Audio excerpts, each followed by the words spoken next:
Panini class में आप सभी का स्वागत है। मेरा नाम प्रियव्रत कुमार है। मैंने 63rd बीपीएससी में 150 रैंक सिक्योर किया हूँ।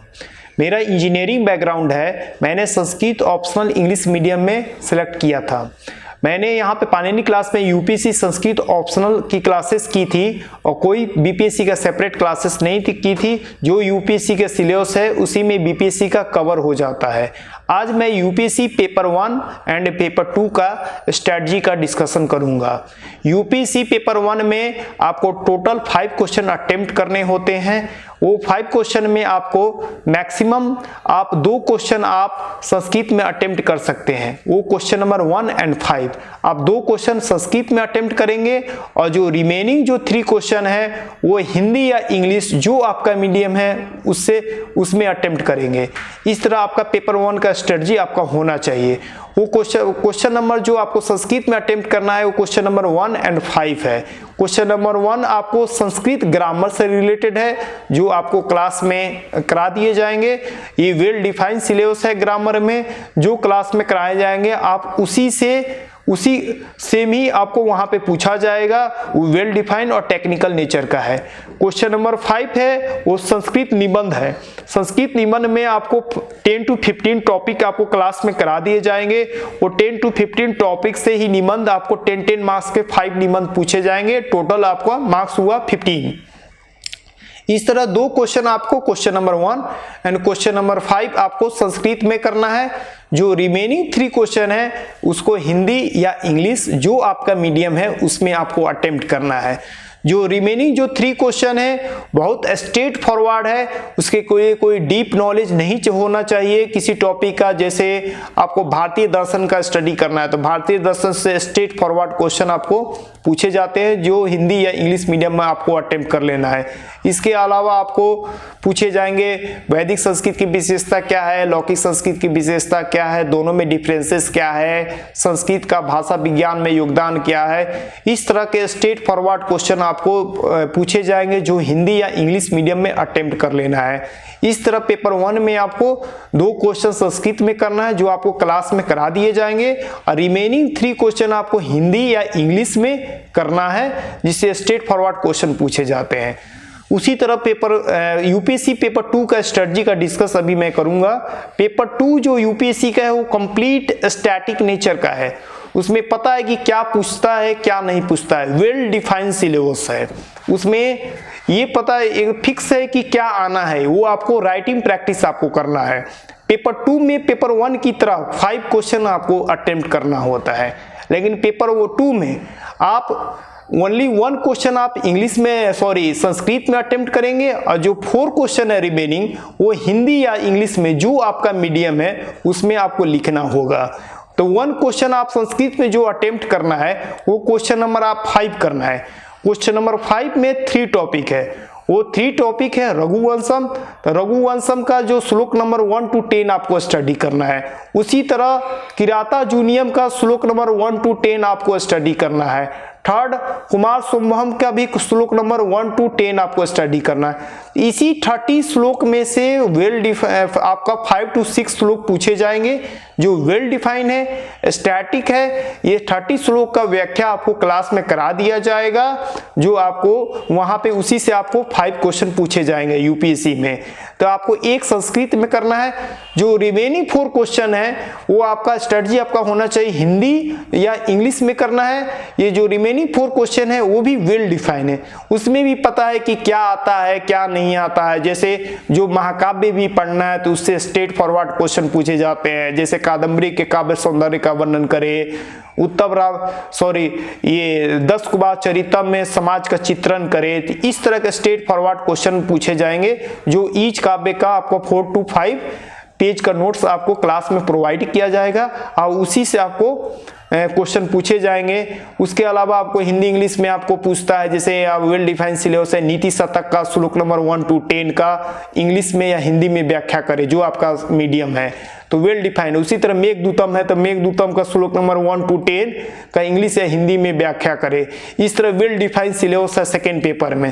तो सेकेंड पेपर में आप एक क्वेश्चन संस्कृत में करेंगे जो क्लास में आपको लिखवा दिए जाएंगे।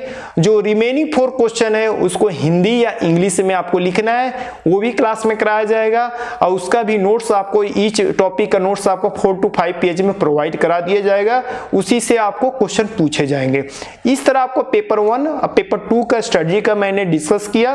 पेपर 1 में आपको 2 संस्कृत में करना है और वो 2 संस्कृत के क्वेश्चन आपको क्लास में लिखवा दिए जाएंगे और 3 क्वेश्चन आपको हिंदी या इंग्लिश में करना है। उसी तरह पेपर 2 में भी 1 क्वेश्चन आपको संस्कृत में करना है और रिमेनिंग 4 क्वेश्चन आपको हिंदी या इंग्लिश में कर लेना है। इस तरह आपका यूपीएससी का पेपर 1 और पेपर 2 का स्ट्रेटजी आपका होना चाहिए। यूपीएससी का बहुत स्ट्रेट फॉरवर्ड सिलेबस है, बहुत कॉम्प्लिकेटेड सिलेबस नहीं है और ये पता है कि क्या आना है क्या नहीं आना है। अदर ऑप्शनल की तरह इसमें कोई करंट अपडेट नहीं करना है।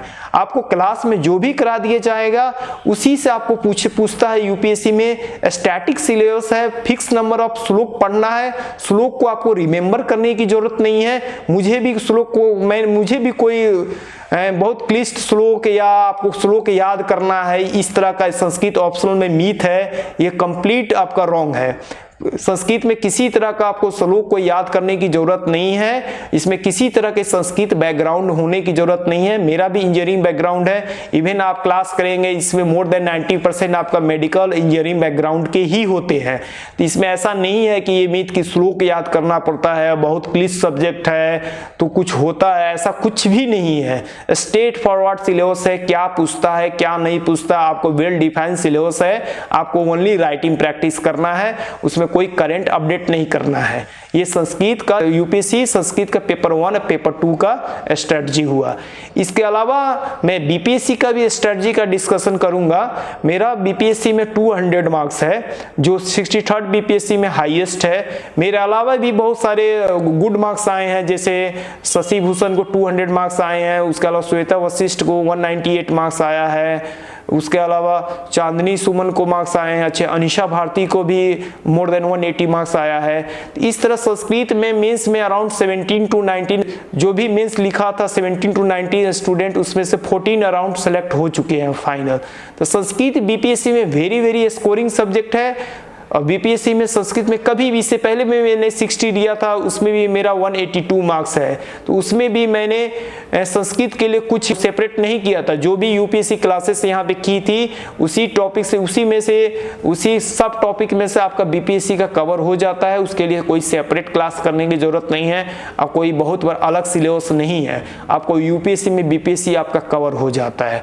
आज मैं बीपीएससी के स्ट्रेटजी का भी डिस्कस कर लूंगा इसके साथ, यूपीएससी के साथ।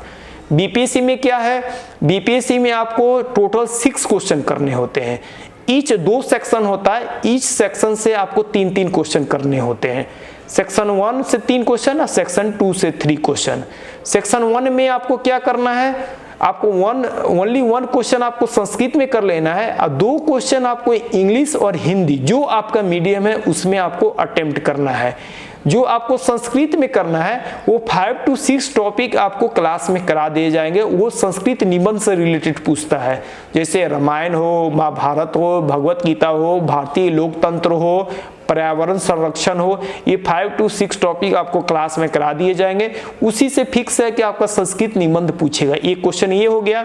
Second question Sanskrit grammar. तो संस्कृत ग्रामर आपको जो यूपीएससी के सिलेबस है वही सिलेबस बीपीएससी का है। इवन बीपीएससी में उससे भी इजी पूछे जाते हैं, जैसे कारक का भेद बताते हुए 1-1, 2-2 सूत्र लिखे हैं। तो इस तरह के समास में का भेद बताते हुए 1-2 सूत्र लिखे। तो इस तरह के क्वेश्चन आपको बीपीएससी में पूछे जाते हैं जो वेरी स्ट्रेट फॉरवर्ड होता है, उसमें कोई कॉम्प्लिकेटेड नहीं होता है, टेक्निकल नेचर का होता है। इवन आपको 50 मार्क्स में, अराउंड 50 मार्क्स में, 50 मार्क्स में 40 to 45 मार्क्स आपको संस्कृत ग्रामर में इजीली आ सकते हैं। उसके लिए कोई आपको परेशान होने की जरूरत नहीं है। तो एक क्वेश्चन संस्कृत ग्रामर हो गया, एक क्वेश्चन निबंध हो गया। जो थर्ड क्वेश्चन है वो भारतीय भाषा के जो विशेषता है जो उसके बारे में है वो आप अध्ययन कर लेंगे। 5 to 6 पेज के इसके नोट्स होते हैं, तो उससे आपको एक क्वेश्चन पूछता है। तो एक क्वेश्चन आपको भारतीय भाषा से कर लेना है, एक क्वेश्चन आपको संस्कृत निबंध करना है, एक क्वेश्चन आपको ग्रामर से कर लेना है। तो ये 3 क्वेश्चन आपको सेक्शन 1 में करना है। उसी तरह सेक्शन 2 में आपको कोई भी क्वेश्चन संस्कृत में करने की जरूरत नहीं है। आउट ऑफ 3 क्वेश्चन आप हिंदी या इंग्लिश जो मीडियम है वो मीडियम में आपको कर लेना है। वो 3 क्वेश्चन क्या होना चाहिए, कौन सा क्वेश्चन करना है, वेरी स्ट्रेट फॉरवर्ड स्ट्रेटजी होना चाहिए। उसके लिए कोई कॉम्प्लिकेटेड प्लानिंग और सेपरेट प्लान करने की जरूरत नहीं है। वो आपको महाकाव्य 3 महाकाव्य आप स्टडी कर लेंगे, वो 3 महाकाव्य से जनरली 1 क्वेश्चन आ जाते हैं। 3 महाकाव्य आपको किरातार्जुनीयम, शिशुपाल वधम, नैषधीयचरितम, इसके अलावा एक रघुवंशम भी आप कर सकते हैं। ये चार आप स्टडी करेंगे तो इससे आप एक क्वेश्चन इजीली आप अटेम्प्ट कर लेंगे बीपीएससी में। उसके अलावा उसी तरह 3 to 4 आप नाटक अध्ययन कर लेंगे, सामान्य अध्ययन, तो उससे भी 3 क्वेश्चन आ जाएंगे। 3 to 4 नाटक आपका हो गया मृच्छकटिकम, स्वप्नवासदत्तम, अभिज्ञान शकुंतलम, उत्तर रामचरितम और मुद्रा राक्षसम। ये 4 to 5 का एक सामान्य अध्ययन कर लेना है। इसके 4 to 5 पेज के नोट्स आपको क्लास में प्रोवाइड कर लिए जाएंगे। वैसे भी ये यूपीएससी के ही टॉपिक है, तो इससे आपको एक क्वेश्चन आपको आएगा ही। तो ये आपका 2 क्वेश्चन अटेम्प्ट हो गया, एक महाकाव्य से, एक नाटक से। जो थर्ड क्वेश्चन है उसमें आपको 3 टॉपिक करना है, 3 ही टॉपिक करना है। 3 टॉपिक से पता है कि जैसे नचिकेता सम, जैसे कठोपनिषद एक टॉपिक है, उससे एवरी ईयर क्वेश्चन आते हैं और उसमें 2 ही तरह के क्वेश्चन होते हैं, एक नचिकेता संवाद, एक आत्मा के बारे में।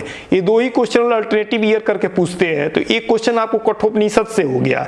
उसके बाद एक भागवत गीता, कौटिल्य की अर्थशास्त्र, ये 3 टॉपिक कर लेंगे तो आपको मिनिमम 1 क्वेश्चन या 2 to 3 क्वेश्चन ही आपको उसमें से आ जाएंगे। जैसे 63rd में मैंने अटेम्प्ट किया था, कठोपनिषद में आत्मा के बारे में विवेचना करें, और भगवत गीता भी आ गया था। भगवत गीता में कर्म योग के बारे में लिखे, स्ट्रेट फॉरवर्ड क्वेश्चन आता है बीपीएससी में, तो 2 क्वेश्चन यहीं से अटेम्प्ट कर लिया था मैंने। तो ये 3 टॉपिक अटेम्प्ट करें अगर आप करेंगे सब टॉपिक, तो आपको मिनिमम 1 क्वेश्चन या मैक्सिमम 2 क्वेश्चन बीपीएससी में पूछेगा। ये स्ट्रेटजी आपका सेकेंड पेपर में होना चाहिए। सेकेंड पेपर में स्ट्रेटजी क्या हुआ, आपको आउट ऑफ 3 क्वेश्चन आपको हिंदी या इंग्लिश जो भी मीडियम है उसमें आपको अटेम्प्ट कर लेना है। तो बीपीएससी बहुत स्ट्रेट फॉरवर्ड है। बीपीएससी में आउट ऑफ 6 क्वेश्चन ओनली एक संस्कृत में करना होता है। वैसे अगर संस्कृत में अगर नहीं करना चाहते तो आप छोड़ भी सकते हैं, कोई कंपल्सरी नहीं है, अनिवार्य रूप से संस्कृत में अटेम्प्ट नहीं करना है। 6 to 6 क्वेश्चन आप हिंदी या इंग्लिश मीडियम में कर सकते हैं। मैंने 60 बीपीएससी एग्जाम में 60 to 62 बीपीएससी एग्जाम में आउट ऑफ 6 क्वेश्चन इंग्लिश में ही किया था, संस्कृत में एक भी क्वेश्चन अटेम्प्ट नहीं किया था। वैसे 63rd बीपीएससी एग्जाम में मैंने 1 क्वेश्चन संस्कृत में किया था, 5 क्वेश्चन इंग्लिश में किया था।